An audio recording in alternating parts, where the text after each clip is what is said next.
Bonjour, aujourd'hui je vous parle des quartiers sud de Moulins.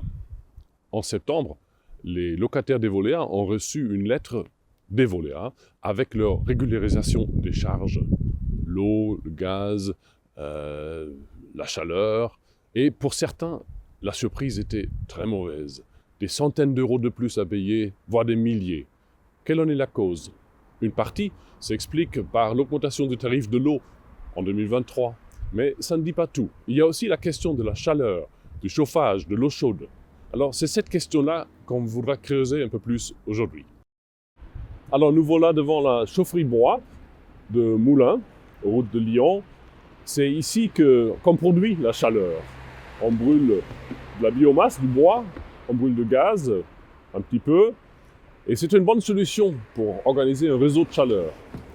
C'est une compétence de la ville de Moulins qui l'a confiée par une délégation de service public, comme ça qu'on l'appelle, à une société, la société de distribution de chaleur de Moulins Sud, et que cette société-là, qui produit, distribue, diffuse la chaleur dans les quartiers Moulins Sud. Lors du dernier conseil municipal, nous avons vu le rapport d'activité pour 2023, et on a constaté quelques chiffres qui nous ont étonnés.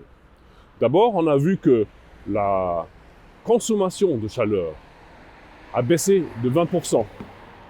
En même temps, a baissé aussi l'achat de gaz et de bois. Les sommes qui sont dépensées pour ces éléments a baissé de 10%.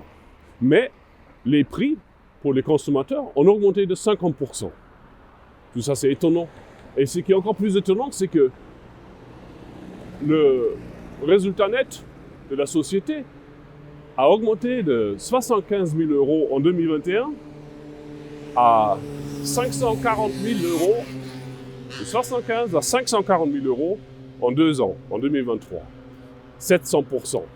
C'est pour nous scandaleux. C'est pourquoi on demande aujourd'hui à ce que la ville convoque la société pour rediscuter les termes de la délégation de service public.